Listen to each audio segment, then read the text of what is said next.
Hello प्यारे बच्चों, आज की इस वीडियो में देखेंगे अंकुर अभ्यास पुस्तिका 2024-25 की आपकी न्यू बुक है कक्षा 4 विषय हिंदी। तो प्यारे बच्चों, आज की इस वीडियो में देखेंगे सप्ताह 7 और पाठ दो में दिया है गुरुदेव रविंद्रनाथ टैगोर। तो यहाँ पे देख लीजिए, लिखा है मौखिक भाषा विकास पर चर्चा करें। तो यहाँ पे देख लीजिए, इस तरह से चित्र दिया हुआ है। तो पहला क्वेश्चन आता है आपका, नीम से हमें क्या क्या लाभ होते हैं। दूसरा है, फोड़े फुंसियों को ठीक करने के लिए नीम के किस भाग से साबुन बनाया जाता है। किन्हीं 5 औषधि वृक्षों के नाम बताइए। चौथे में है, निबौरी किसे कहते हैं। तो प्यारे बच्चों, ये जो है आपका मौखिक प्रश्न है। तो आपको जो है इन प्रश्नों के उत्तर आपको अपने दोस्तों या क्लास टीचर से आपस में चर्चा करके आपको इनका आंसर करना है, तो आप कर लीजिएगा। इसके बाद नेक्स्ट आता है आपका पठन बोध। तो यहाँ पे दिया है आपका पठन बोध, आप इसको अच्छे से पढ़ लीजिएगा। इसको पढ़ के जो है आपको आंसर करना है। तो यहाँ पे देख लीजिए, आता है आपका लिखित भाषा विकास में प्रश्न है, पठन बोध में दिए गए गद्यांश 7 मई 1861 को भी प्रकाशित हुई तक के अंश को लिखिए। तो आपको आंसर में करना है, 7 मई सन 1861 को बंगाल के कलकत्ता नगर में जन्म लेने वाले रविंद्र के पिता का नाम ठाकुर देवेंद्र नाथ था। सभी उनको रवि कहकर बुलाते थे। वे धार्मिक एवं प्रकृति प्रेमी थे। तो आपको जो है इस तरह से आपको आंसर करना है। इसके बाद नेक्स्ट आता है आपका पहला प्रश्न। पहले में है, बचपन में रविंद्रनाथ को किस नाम से पुकारा जाता था। आपको उत्तर में करना है, बचपन में रविंद्रनाथ को रवि कहकर पुकारते थे। इसके बाद दूसरे में, दिए गए शब्दों में पन जोड़कर नए शब्द बनाइए। तो आपको जो है पन जोड़कर आपको नए शब्द बनाना है। तो जैसे यहाँ पे लिखा है लड़क, तो ये हो जाएगा आपका लड़कपन। यहाँ पे है बाल, तो हो जाएगा बालपन। बच, तो यहाँ पे हो जाएगा बचपन। और यहाँ पे है अपना, तो यहाँ पे आपको लिख देना है अपनापन। तो आप इस तरह कर लीजिएगा। इसके बाद नेक्स्ट आता है आपका तीसरा प्रश्न। तीसरा में, रविन्द्रनाथ टैगोर की प्रमुख रुचियाँ क्या क्या थी, लिखिए। तो आपको उत्तर में करना है, रविंद्र चित्रकला नाटक इनकी प्रमुख रुचियाँ थी। तो आपको उत्तर में करना है, संगीत चित्रकला नाटक इनकी प्रमुख रुचियाँ थी। इसके बाद नेक्स्ट आता है आपका शब्द वाक्य पठन लेखन गतिविधियों में पहला प्रश्न है, वाक्यों को पढ़िए और लिखिए। तो यहाँ पे देख लीजिए, पहले में लिखा है, रविंद्र को सभी कोकिल कंठी कहते थे। तो आपको भी लिख देना है, रविंद्र को सभी कोकिल कंठी कहते थे। दूसरे में है, वे धार्मिक एवं प्रकृति प्रेमी थे। तो आपको इस तरह से लिख भी देना है। दूसरे में है, शब्दों का वाक्यों में प्रयोग करें। तो पहले में दिया है कविता, तो आपको वाक्य में प्रयोग करना है, रविंद्रनाथ को कविता लिखने का शौक था। दूसरा है रुचि, संगीत चित्रकला पर भी इनकी रुचि थी। तीसरे में शिक्षा, रविंद्र ने उच्च शिक्षा इंग्लैंड में प्राप्त की। तो आप इस तरह कर लीजिएगा। इसके बाद नेक्स्ट आता है आपका धारा प्रवाह पठन में, तो आप इसको अच्छे से पढ़ लीजिएगा। इसके बाद आपका मौखिक प्रश्न बनता है, जीजाबाई ने शिवाई देवी से क्या प्रार्थना की थी। तो आप जो है इसका उत्तर यहाँ से कर सकते हैं। जीजाबाई शिवनेरी दुर्ग की अधिराष्ट्रीय शिवाई देवी से प्रार्थना की थी कि मुझे वीर पुत्र की प्राप्ति हो। देवी की कृपा से उन्हें ऐसा ही पुत्र रत्न प्राप्त हुआ। तो इन्होंने जो है, जीजाबाई ने शिवाई देवी से पुत्र के लिए प्रार्थना की थी। तो आप इस तरह कर लीजिएगा। इसके बाद आता है आपका लिखित प्रश्न। लिखित प्रश्न में, जीजाबाई ने अपने पुत्र का नाम शिव क्यों रखा। तो आपको उत्तर में करना है, शिवाई देवी के प्रति श्रद्धा के कारण पुत्र का नाम शिवा रखा। तो आप इस तरह कर लीजिएगा। इसके बाद नेक्स्ट आता है आपका स्वतंत्र अभ्यास में, तो यहाँ पे आपको सुभाष चंद्र बोस के बारे में आपको लिखना है। पहला पॉइंट है, सुभाष चंद्र बोस एक महान क्रांतिकारी थे। दूसरे में इनका जन्म 23 जनवरी 1897 में हुआ। 3 में है, इन्हें नेताजी के नाम से भी जानते हैं। चौथा है, नेताजी ने आज़ाद हिंद फौज का गठन किया था। तो आप इस तरह कर लीजिएगा। इसके बाद आता है आपका स्वतंत्र पठन। तो आप जो है इसको अच्छे से पढ़ लीजिएगा। इसको पढ़ के आपको आंसर करना है। तो क्वेश्चन में दिया है, गीधड़ के नीले होने का क्या कारण था। आपको उत्तर में करना है, गीधड़ नील के बर्तन में गिर गया था, इस कारण से वह नीला पड़ गया था। तो आपको इस तरह करना है। इसके बाद आता है आपका दिवस 2 में आपका मौखिक चर्चा के लिए प्रश्न बनता है आपका, किन्हीं 5 फलदार वृक्षों के नाम लिखिए। दूसरा है, आम के फल से बनने वाली खाद्य सामग्रियों के नाम बताइए। तीसरा है, आम के फल को और किस नाम से जाना जाता है। तो अब जो है ये आपका मौखिक प्रश्न है। तो आप अपने दोस्तों से आपस में चर्चा करके कर लीजिएगा। नेक्स्ट आता है आपका लिखित भाषा विकास में। तो आपको यहाँ पे लिखना है, वे रविंद्रनाथ के नाम से प्रसिद्ध हुए। सन 1912 में उन्हें अपनी पुस्तक गीतांजलि के लिए नोबेल पुरस्कार मिला, जिसे पाने वाले वे पहले एशियाई हुए। तो आप किस तरह करना है। इसके बाद आता है आपका पहला प्रश्न। पहले प्रश्न में है पठन अंश को पढ़ने के बाद लिखिए। पठन अंश को पढ़ने के बाद लिखिए। तो यहाँ पे देख लीजिए लिखा है गुरुदेव का। तो यहाँ पे गान, तो गुरुदेव जो है कौन सा गाना गाया था, तो आपको गुरुदेव के गान में लिखना है जन गण मन। और विद्यालय, तो यहाँ पे आपको लिखना है शांति निकेतन। संगीत में आपको लिखना है रविंद्र संगीत। और पुरस्कार में आपको लिखना है नोबेल पुरस्कार। तो आपको जो है गुरुदेव के बारे में इस तरह से आपको लिख लेना है। इसके बाद आता है आपका शब्द वाक्य पठन लेखन गतिविधियाँ। तो यहाँ पे लिखना है आपको, जैसे गीतांजलि है तो आपको भी लिख देना है गीतांजलि, पुरस्कार, राष्ट्रगान, संगीत, जलियावाला। तो आप इस तरह से आपको लिख लेना है देख के। इसके बाद नेक्स्ट आता है आपका दूसरा, शब्दों का वाक्यों में प्रयोग कीजिए। तो यहाँ पे देख लीजिए, यहाँ पे लिखा है पुस्तक के नाम, और यहाँ पुस्तक हमारी मित्र होती है। तो आपको भी यहाँ पे लिखना है, पहले में है विद्यालय, तो आपको लिखना है मैं प्रतिदिन विद्यालय जाता हूँ। दूसरे में है प्रसिद्ध, तो आपको लिखना है रामायण एक प्रसिद्ध ग्रंथ है। तीसरे में संगीत, तो आपको लिख देना है रविंद्रनाथ टैगोर की संगीत में रुचि थी। तो आप इस तरह कर लीजिएगा। इसके बाद नेक्स्ट आता है आपका धारा प्रवाह पठन। तो आप जो है इसको अच्छे से पढ़ लीजिएगा। इसको पढ़ के आपको आंसर करना है। तो आपका मौखिक प्रश्न है, दीपा बरगद के पेड़ को बड़ी लटों वाला पेड़ क्यों कहती थी।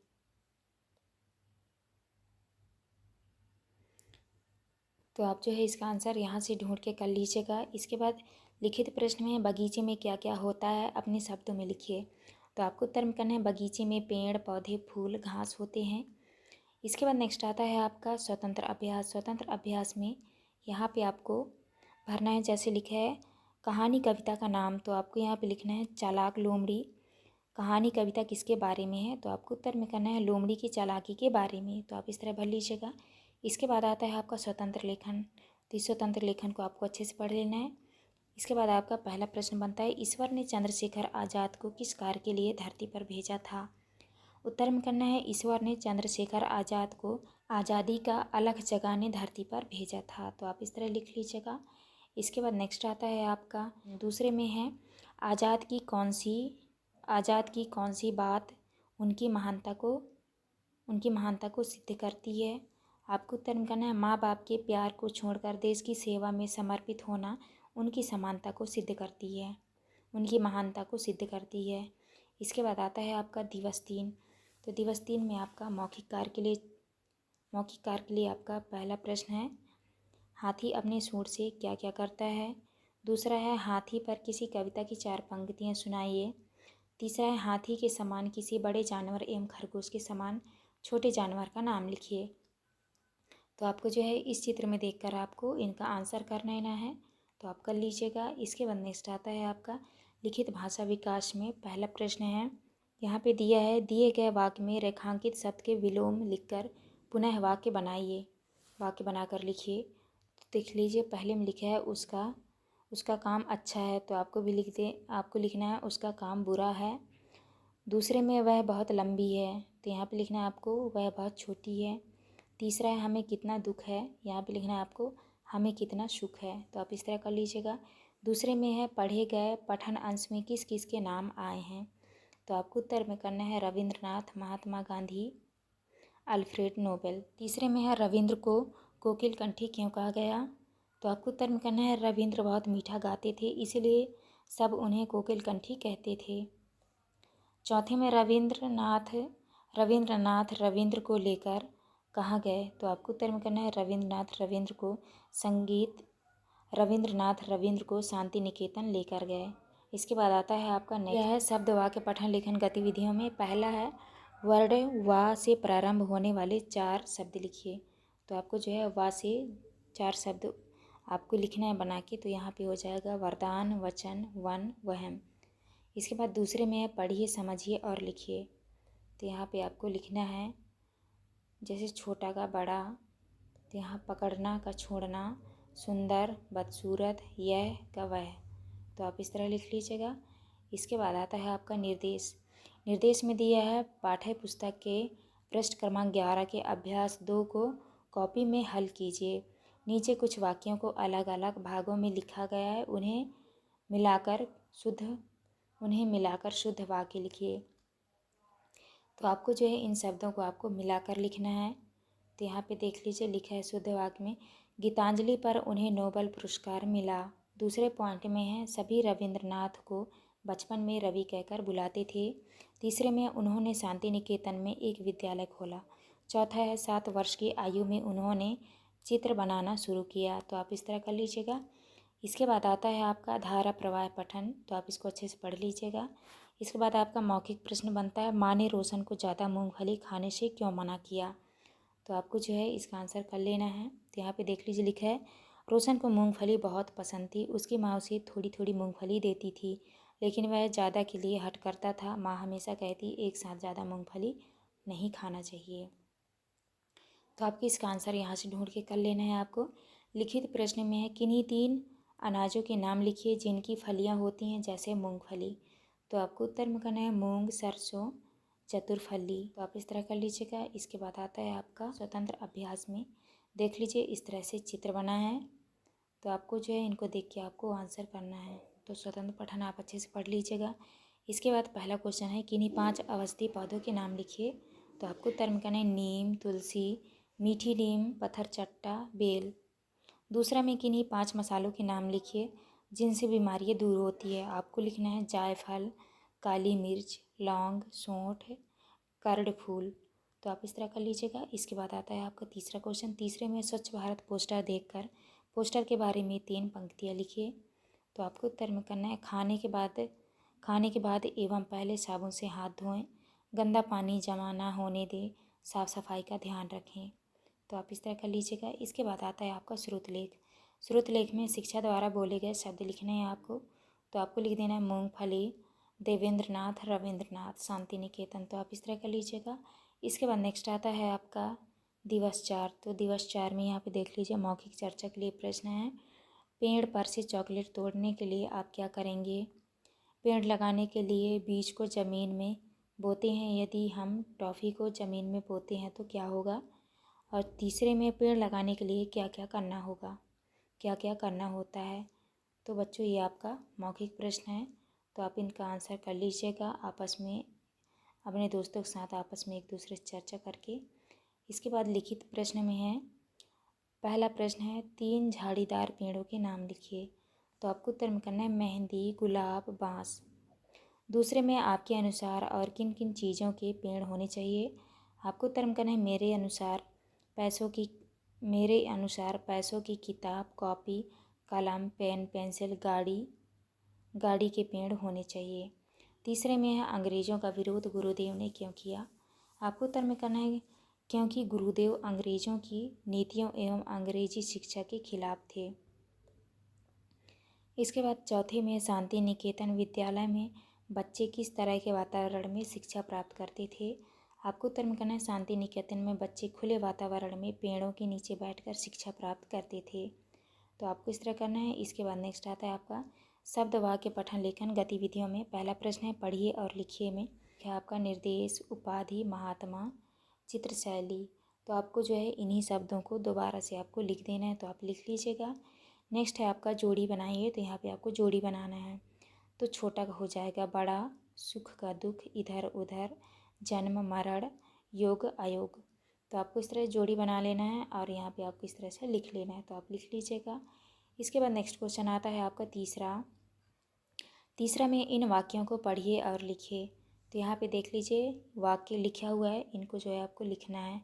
रविन्द्रनाथ टैगोर को कोकिलकंठी कहा जाता था। तो आपको भी लिख देना है रविन्द्रनाथ टैगोर को कोकिलकंठी कहा जाता था। दूसरे में है 60 वर्ष की आयु में उन्होंने चित्र बनाना शुरू किया। तो आपको जो है इसको लिख देना है, आपको आप लिख लीजिएगा। इसके बाद आता है आपका धारा प्रवाह पठन। तो आप इसको अच्छे से पढ़ लीजिएगा। इसके बाद आपका मौखिक प्रश्न बनता है आप अपने बारे में 3 वाक्य लिखिए। तो आप अपने बारे में 3 वाक्य लिख लीजिएगा। इसके बाद लिखित प्रश्न में उपर्युक्त अंश को पढ़कर बताइए कि किस पेड़ के बारे में कहा गया है। तो आपको उत्तर में करना है नीम के पेड़ के बारे में कहा गया है। दूसरे में है आंवले से मिलने वाले किसी एक लाभ को लिखिए। तो आपको उत्तर में करना है आंवले से पाचन शक्ति अच्छी रहती है। इसके बाद आता है आपका स्वतंत्र अभ्यास। तो यहाँ पे देख लीजिए स्वतंत्र अभ्यास में यहाँ पे इस तरह से सूचना दिया हुआ है। 5 जून विश्व पर्यावरण दिवस पर पेड़ और हम विषय पर निबंध लेखन प्रतियोगिता होगी। तो आपको जो है इनका आंसर करना है। लिखित प्रश्न में देख लीजिए यह सूचना किस विषय से संबंधित है। तो आपको उत्तर में करना है यह सूचना विश्व पर्यावरण दिवस पर निबंध लेखन प्रतियोगिता से संबंधित है। दूसरे में है पेड़ों की कटाई से पर्यावरण को क्या नुकसान हो रहा है। आपको उत्तर में करना है पेड़ों की कटाई करने से पर्यावरण का संतुलन बिगड़ेगा और बारिश कम होगी। तो आप इस तरह कर लीजिएगा। इसके बाद नेक्स्ट आता है आपका श्रुत लेख। तो आपको श्रुत लेख में लिखना है पर्यावरण बारिश आनंद। पहले पॉइंट में है आज तेज बारिश हो रही है। दूसरा है मैं स्कूल जा रहा हूँ। तीसरा है राहुल घर जा रहा है। तो आप इस तरह कर लीजिएगा। नेक्स्ट आता है आपका दिवस 5। दिवस 5 में मौखिक भाषा विकास में चर्चा करना है आपको। तो यहाँ पे देख लीजिए मौखिक चर्चा के लिए प्रश्न आपके हैं। पहला है आप तेल का क्या क्या उपयोग करते हैं। दूसरा है नीम के अलावा और किस पेड़ की टहनी से दातून की जाती है। तीसरे में आप अपने दांत साफ करने के लिए किन किन चीज़ों का उपयोग करते हैं। तो प्यारे बच्चों ये जो आपका मौखिक प्रश्न है तो आपको आपस में अपने दोस्तों से चर्चा करके आपको इसका आंसर करना है। आप कर लीजिएगा। इसके बाद नेक्स्ट आता है आपका लिखित भाषा विकास। यहाँ पे लिखित प्रश्न दिया हुआ है। पहले नंबर में है गुरुदेव के संगीत को रविंद्र संगीत क्यों कहा गया। आपको उत्तर में करना है रविन्द्रनाथ टैगोर ने अपने लिखे गीतों की धुन स्वयं बनाई थी इसलिए इसे रविंद्र संगीत नाम दिया गया। इसके बाद नेक्स्ट आता है आपका दूसरा में है पाठ के पृष्ठ क्रमांक 4 के चित्रों को देखिए और लिखिए। तो देख लीजिए पहले में लिखा है पहला चित्र किस स्थान का है। तो आपको उत्तर में करना है देवेंद्रनाथ ठाकुर के घर का। दूसरे में है दूसरे चित्र में क्या दिख रहा है। आपको उत्तर में करना है पंडित जी का। पंडित जी घर आए हैं। तीसरे में है बच्चे के आसपास क्या है। तो आपको उत्तर में करना है घर के सदस्य हैं। चौथे में है कौन कौन दिख रहे हैं। तो आपको उत्तर में करना है नवीन बाबू हैं। तो आप इस तरह कर लीजिएगा। इसके बाद नेक्स्ट आता है आपका प्रश्न क्रमांक 3 में है जलियांवाला कांड के बारे में अपने शब्दों में लिखिए। तो आपको उत्तर में करना है जलियांवाला बाग कांड 1919 में हुआ था जिसमें अंग्रेज़ों ने भारतीयों पर गोली चला दी थी। तो आपको इस तरह करना है। इसके बाद नेक्स्ट आता है आपका नेक्स्ट क्वेश्चन है आपका शब्दों को पढ़िए और अपनी कॉपी में लिखिए। जैसे यहाँ पे लिखा है हरा भरा क्रियाकलाप सजा सज्जा प्यार दुलार मान सम्मान। तो आपको जो है इनको पढ़ के आपको अपने कॉपी में लिखनी है। तो आप लिख लीजिएगा। दूसरे में है वाक्य में रेखांकित शब्दों के अर्थ बताइए। तो यहाँ पे देख लीजिए जैसे उदाहरण में लिखा है विजय विश्व तिरंगा प्यारा। तो आपको जो है इसका अर्थ लिखा है संसार। विश्व का अर्थ होता है संसार। तो इसी तरह आपको यहाँ पे करना है कोयल मधुर स्वर में गाती है। तो मधुर का अर्थ होगा मीठा। और यहाँ पे देख लीजिए लिखा है पुत्र। तो पुत्र का अर्थ होता है बेटा। तो आप इस तरह कर लीजिएगा। प्रश्न क्रमांक 3 में है निम्नलिखित का वाक्यों में प्रयोग करें। तो जैसे यहाँ पे लिखा है पुरस्कार। तो आपको लिखना है मोहन को पुरस्कार मिला। दूसरे में प्रसिद्ध रविंद्रनाथ प्रसिद्ध लेखक थे। तो आपको इस तरह करना है। इसके बाद नेक्स्ट आता है आपका धारा प्रवाह पठन। तो यहाँ पे देख लीजिए धारा प्रवाह पठन में आप इसको अच्छे से पढ़ लीजिएगा। इसको पढ़ने के बाद जो है आपको आंसर करना है। तो मौखिक प्रश्न में लिखा है प्रयुक्त गद्यांश को पढ़कर महात्मा गांधी के बारे में अपने शब्दों में बताइए। तो आप जो है इसका आंसर अपने से कर लीजिएगा इसी में से। इसके बाद है लिखित प्रश्न में महात्मा गांधी का जन्म कब और कहाँ हुआ। आपको उत्तर में करना है महात्मा गांधी का जन्म 2 अक्टूबर को पोरबंदर में हुआ था। तो आपको इस तरह करना है। इसके बाद नेक्स्ट आता है आपका स्वतंत्र अभ्यास। तो यहाँ पे देख लीजिए स्वतंत्र अभ्यास में यहाँ पे सूचना दिया हुआ है। तो आप जो है इस सूचना को अच्छे से पढ़ लीजिएगा। इसको पढ़ के आपको आंसर करना है। लिखित प्रश्न में सूचना के अनुसार विद्यालय में किस पत्रिका का प्रकाशन होता है।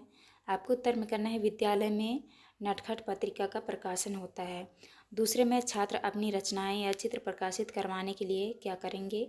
आपको उत्तर में करना है छात्र आज ही अपनी अप्रकाशित रचनाएं और चित्र अपने कक्षा को देंगे अपने शिक्षक को देंगे। तो आपको इस तरह करना है। इसके बाद नेक्स्ट क्वेश्चन आता है आपका श्रुतलेख। श्रुतलेख में शिक्षक द्वारा बोले गए शब्द वाक्य लिखिए। तो आपको उत्तर में करना है गुरुदेव शांति निकेतन महात्मा पढ़ना जहाज गुलाब जामुन। तो आप इस तरह कर लीजिएगा। इसके बाद नेक्स्ट आता है आपका दिवस 6। दिवस 6 में देखिए मौखिक प्रश्न दिया आपका, अपने विद्यालय का पूरा नाम बताइए। दूसरे में पाठ में आए किन्हीं 2 या 3 पात्रों के नाम बताइए। तीसरे में नोबेल पुरस्कार पाने वाले आप पहले एशियाई हैं, ये कौन? यह वाक्य किसने किससे कहा? चौथा है किन्हीं 2 वाद्य यंत्रों के नाम बताइए जैसे बांसुरी। तो ये आपका मौखिक प्रश्न है, तो आप इसको अपने दोस्तों से आपस में चर्चा करके कर लीजिएगा। इसके बाद नेक्स्ट आता है आपका लिखित भाषा विकास में पहला प्रश्न है, रविन्द्रनाथ को गुरुजी शिक्षा के साथ और क्या सुनाते थे? आपको उत्तर में करना है गुरुजी शिक्षा के साथ संगीत चित्रकला भी करवाते थे। दूसरा में रविन्द्रनाथ को बचपन में किस नाम से पुकारा जाता था?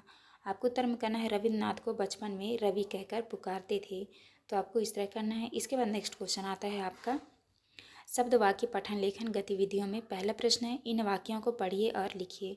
तो आपको जो है इन वाक्यों को अच्छे से पढ़ना है और आपको लिखना है। तो आपको लिख देना है, ये फूल तितलियाँ और भंवरे कितने सुंदर हैं। तो आप इस तरह कर लीजिएगा। इसके बाद है दूसरा में है गुरुदेव हमें आप पर गर्व है। तो आपको उत्तर में करना है गुरुदेव हमें आप पर गर्व है। तो आपको भी इसी तरह से लिख देना है। इसके बाद आता है आपका समानार्थी शब्दों का मिलान कीजिए। तो यहाँ पे देख लीजिए, जैसे यहाँ पे लिखा है धरती, धरती का होगा पृथ्वी, हवा का हो जाएगा पवन, पेड़ का वृक्ष, नदी का सरिता। तो आपको जो है इस तरह से समानार्थी शब्दों को मिलान कर लेना है। इसके बाद आता है आपका तीसरा क्वेश्चन। तीसरा में महात्मा गांधी रविन्द्रनाथ को क्या कहकर बुलाते थे? आपको उत्तर में करना है महात्मा गांधी रविन्द्रनाथ को गुरुदेव कहकर बुलाते थे। इसके बाद चौथे में है रविन्द्रनाथ के बारे में 2 वाक्य लिखे। तो आपको लिखना है, पहला है रविन्द्रनाथ ने शांति निकेतन में विद्यालय खोला। दूसरा है रविन्द्रनाथ बहुत मीठा गाते थे। तो आप इस तरह कर लीजिएगा। इसके बाद आता है आपका धारा प्रवाह पठन। तो प्यारे बच्चों, इसको जो है आपको अच्छे से पढ़ लेना है। इसको पढ़ने के बाद जो है आपको आंसर करना है।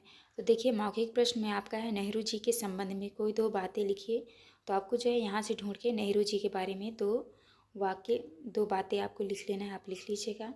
इसके बाद लिखित प्रश्न में बच्चे नेहरू जी को चाचा नेहरू क्यों कहते थे? आपको उत्तर करना है नेहरू जी को बच्चों से बहुत प्यार था, इसलिए बच्चे उन्हें चाचा नेहरू कहते थे। आपको इस तरह करना है। इसके बाद आता है आपका स्वतंत्र अभ्यास। तो स्वतंत्र अभ्यास में देख लीजिए, इस तरह से यहाँ पे चित्र दिया हुआ है, आप अच्छे से देख लीजिएगा। इसके बाद आपको आंसर करना है। लिखित प्रश्न में दिया है चित्र के बारे में 2 वाक्य लिखिए। तो आपको जो है चित्र को देखकर आपको 2 वाक्य लिखने हैं। तो आपको पहला है यह बगीचा बहुत सुंदर है। दूसरा है बच्चे तितलियाँ पकड़ रहे हैं। तो आपको इस तरह करना है। इसके बाद नेक्स्ट आता है आपका श्रुतलेख। श्रुतलेख में शिक्षक द्वारा बोले गए शब्द वाक्य लिखिए। तो यहाँ पे आपको लिखना है जलियांवाला बाग, देवेंद्रनाथ, गांधी, नेहरू जी, बगीचा, फूल, तितली। तो आपको जो है इस तरह से श्रुतलेख में लिख लेना है। तो प्यारे बच्चों, यहाँ पे हमारी वीडियो कंप्लीट होती है। आपको हमारी वीडियो अच्छी लगी तो प्लीज़ हमारे चैनल को लाइक एंड सब्सक्राइब करिएगा, जिससे आपको आने वाली हर एक वीडियो का नोटिफिकेशन मिल सके। तो चलिए मिलते हैं अब नेक्स्ट वीडियो में।